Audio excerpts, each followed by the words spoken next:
안녕하세요. 저는 캐나다 밴쿠버에 사는 켈리 맥킨지라고 합니다. 우리 집은 얼마 전까지 본의 아니게 세 가족이 모두 떨어져 지냈었는데요. 저는 원래 제 가족이 사는 밴쿠버에서 직장을 다니고 있었고, 제 딸 미아는 한국에 가 있었으며, 남편은 독일 지사 해외 근무 때문에 베를린에 가 있었습니다. 가족이 있음에도 계속 혼자 있으니 외롭기도 하고, 딸과 남편이 걱정되기도 했습니다. 남편이 밥은 잘 먹고 다니는지, 우리 어린 딸이 낯선 한국에서 잘 지내는지 걱정이었죠.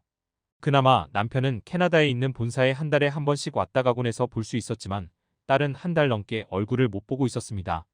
딸은 현재 ASS이라는 비영리 국제재단에서 주관하는 청소년 문화 프로그램을 통해 한국 고등학교와 한국 홈스테이 가정을 체험 중이었습니다. 한국 생활이 재밌는 건지 미아는 먼저 연락도 잘 안 해서 섭섭했어요. 딸이 몹시 보고 싶었던 저는 결국 아껴두었던 휴가를 썼습니다. 딸과 만나기 위해서 남은 일을 끝내려고 일주일 내내 야근했지요. 그렇게 모든 일을 끝내고 비행기를 타고 한국 땅을 밟은 저는 한국 교복을 입은 딸과 포옹했습니다.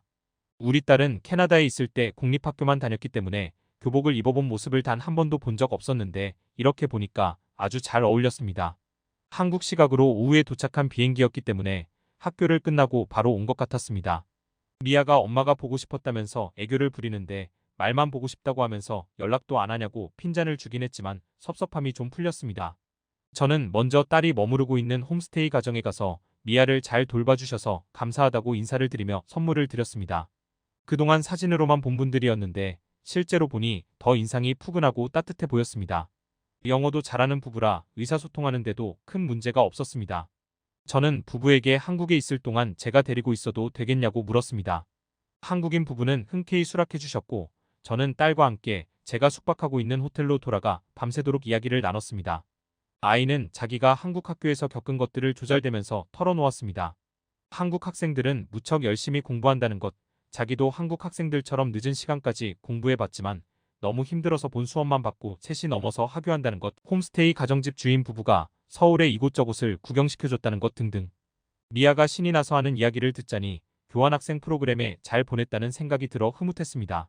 늦은 시간까지 이야기를 나누다 잠이 든 다음 날 7시도 안 된 일은 아침부터 야단법석이었습니다. 딸이 실수로 다음날 준비물을 홈스테이 집에서 가지고 오지 않은 겁니다. 저는 그냥 가면 안 되겠냐고 했지만 딸은 절대 안 된다고 했고 결국 딸의 준비물을 위해 다시 돌아갔습니다. 다행히 홈스테이 하는 곳에서 학교가 가까운 거리라 지각은 아슬아슬하게 면한 듯 했습니다. 제가 아침 시간부터 찾아뵈서 죄송하다고 말씀드리자 아주머니께서는 남편 출근 시간이라 어차피 깨어 있었다면서 상관없다고 말씀하셨습니다. 아주머니는 이왕 오신 김에 아침이나 드시고 가라면서 자리를 권했습니다. 저는 폐를 끼치고 싶지 않았지만 코를 타고 흘러들어오는 한식 냄새가 너무 좋아서 결국 거절하지 못하고 홀린 듯이 식탁에 앉고 말았습니다. 한국에 온 건 이번이 처음이지만 회사 근처에 있는 맛있는 한식당에 종종 들렸기 때문에 예전부터 한식에 익숙한 편이었습니다. 뜨끈뜨끈한 된장국을 먹자 몸에 따뜻한 기운이 쫙 돌았고 계란말이도 짭조름하니 간이 잘 맞아 아주 맛있었습니다. 특히 가장 좋았던 반찬이 오이소박이었는데 저는 식탁에서 오이소박이를 본 순간 너무 기뻤어요.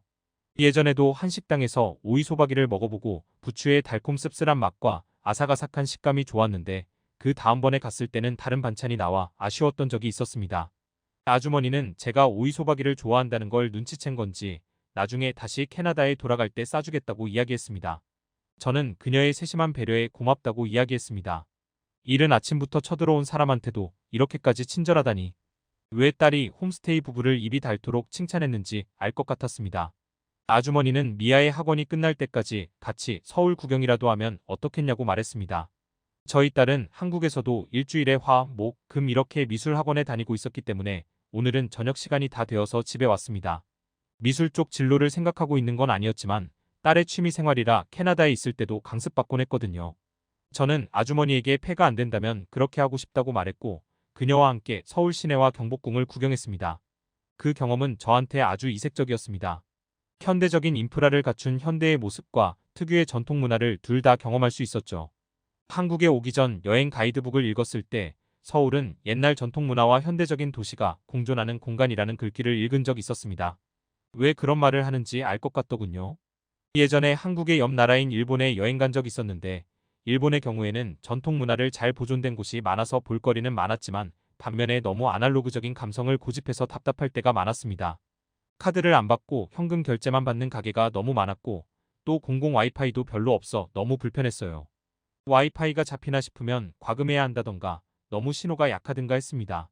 반면에 한국에서는 통화가 아니면 유심칩이 필요 없겠다는 생각이 들 정도로 공공 와이파이가 잘 되어 있었으며 카드를 안 받는 곳은 거의 없었습니다. 식당에 가서 한국 손님들이 휴대폰을 내밀고 결제하는 모습을 보면 모바일 간편 결제도 보편화된 듯 했습니다.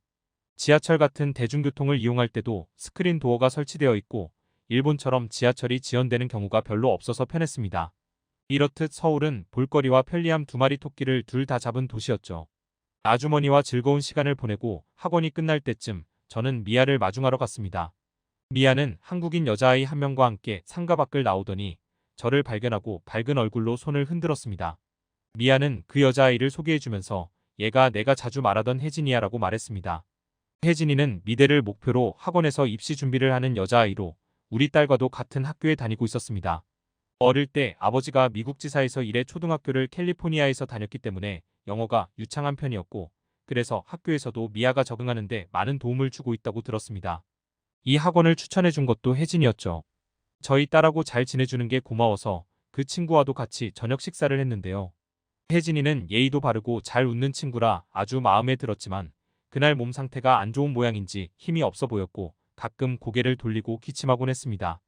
미아가 안쓰러운 얼굴로 괜찮냐고 물어보니 혜진이는 내일도 안 좋으면 병원에 갈 거니 걱정하지 말라고 이야기했습니다.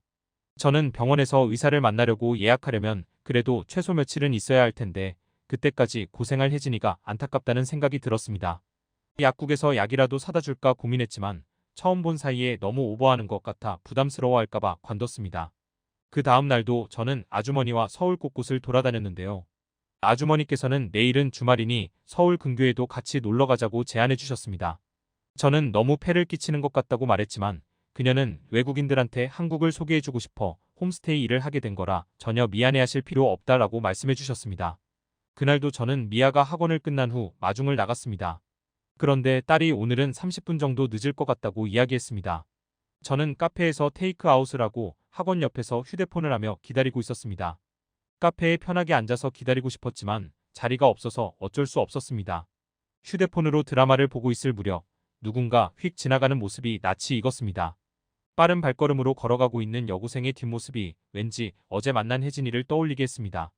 혜진이도 저렇게 뒷머리에 빨간색 머리핀을 꽂고 있거든요. 혜진이냐고 아는 척을 하려다가 워낙 빠른 걸음이라 금세 휙 저만치 가버리더군요. 혜진이로 추측되는 여학생은 학원 바로 근처에 있는 큰 병원 안으로 들어가 버렸습니다. 병원으로 들어가는 뒷모습을 본 저는 순간 깜짝 놀랐습니다. 분명 제가 알기로는 혜진이가 오늘도 안 좋으면 병원에 갈지 생각해보겠다고 했거든요. 그런데 다음날 바로 병원에 갔다고요? 한국 분들은 제가 놀라는 이유가 이해 안 되겠지만 캐나다에서는 저렇게 당일 잡아서 진료한다는 게 쉽지 않습니다. 캐나다에서는 가정마다 배정된 패밀리 닥터가 있었는데 심각한 질병이 아닌 이상 보통 이 패밀리 닥터에게 진료받았죠.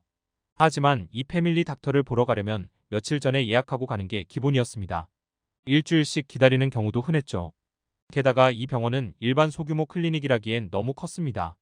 간판도 보면 한글 밑에 영어로 적혀있는 병원은 클리닉이 아닌 하스피털이었습니다. 캐나다에서는 하스피털이라고 하면 종합병원을 뜻하는데 보통 종합병원은 전문의가 상주하는 곳이었거든요. 그래서 저는 제가 다른 사람을 혜진이로 착각했다는 결론을 내리게 되었습니다. 전문의를 만나려면 보통 몇 달 정도 걸리는데 이 당시만 해도 한국과 캐나다의 의료제도의 차이를 모르고 있었던 저는 절대 혜진이가 당일에 전문의를 만나러 갔다고는 꿈에도 생각 못했거든요. 그로부터 한 30분쯤 기다렸을까요? 수업을 늦게 끝내고 온 미아를 만난 저는 그날도 근처 식당 중 한 곳에 들어가 식사했습니다. 저는 왜 오늘은 혜진이랑 같이 안 나오고 혼자 나왔냐고 질문했습니다. 그러자 이런 답변이 돌아왔습니다. 혜진이 오늘 병원 가느라고 평소보다 좀 일찍 나갔을걸요? 요 앞에 있는 병원으로 갖다 들었어요. 그 말을 듣고 저는 충격을 금치 못했습니다. 그러니까 제가 병원에 들어가는 모습을 봤던 여고생은 혜진이일 확률이 높았습니다. 저는 대체 어떻게 그런 큰 병원을 당일 바로 갈 수 있는지 이해가 가지 않았어요. 다음 날 홈스테이 부부와 서울 근교로 가게 된 날, 홈스테이 부부에게 어제 겪었던 일을 이야기하며 한국은 원래 당일 진료하는 게 보통이냐고 물어봤습니다. 그러자 부부는 어리둥절한 표정을 지으며 보통 다 그렇지 않아요? 라고 답변했습니다. 한국도 물론 수술이나 시술하거나 병을 관리하기 위해 의사와 정기적으로 만날 때에는 예약하는 게 보통이지만 무조건 예약하고 가야 하는 건 아니라고 말했습니다. 특히 전문의를 만나는데 몇 달이 걸리는 병원은 처음 들어보는 이야기라고 했습니다. 그들은 만약 그런 병원이 있다면 금방 망하고 말 거라고 이야기했습니다. 경악할 만한 이야기를 들은 저는 그 뒤 인터넷을 좀 찾아봤습니다. 그랬더니 한국의 의료 제도를 경험하고 문화 충격을 받았다는 캐나다인들의 글이 줄줄이 나오더군요. 어떤 부부의 경우에는 캐나다에서 수술하려니 너무 오래 걸려 한국에서 수술 일정을 잡았더니 며칠 만에 바로 잡혔다는 일화도 있었습니다. 그 글들을 하나하나 읽어내려가면서 제가 우물안개구리였다는 게 실감났습니다. 캐나다 국민으로서 무상의료를 제공하는 제 나라가 복지 강국이라고 자랑스러워했는데 더 대단한 나라가 있었던 것이죠. 한국은 무상의료는 아니었지만 의료비가 쌌고 돈이 많이 드는 수술의 경우에는 캐나다도 무조건 무상이라고 보기에는 어려웠습니다. 전반적으로 느끼는 의료 서비스의 수준은 외국인들조차 한국이 더 수준 높고 환자 입장에서는 편하다는 의견이 많았습니다. 저는 그 뒤 딸을 마중하러 가는 길에서 병원을 들락거리는 여고생 남고생들을 흔히 볼 수 있었어요. 분명 저 아이들은 캐나다 사람들과 달리 크게 고민하지 않고 당일 병원에 가거나 아니면 기다린다고 해봤자 며칠 전 예약해서 가는 것이겠죠. 캐나다에 돌아온 후에도 저는 병원에 들락거리는 아이들을 보면 한국에 있었던 일이 종종 생각나고는 합니다. 요즘 캐나다에서도 의료인 수 부족 때문에 의료 민영화에 관한 이야기가 나오고 있는데요. 무조건 한쪽으로 치우친 것보다는 한국처럼 균형 잡힌 의료 제도를 만드는 게 더 중요하지 않을까 합니다. 딸을 보러 왔다가 한국의 병원 문화와 제도에 충격받은 캐나다 여성의 이야기 어떻게 보셨나요? 저희 클립 뉴스는 언제나 재밌고 감동적인 사연을 기다리고 있으니 제보 부탁드립니다.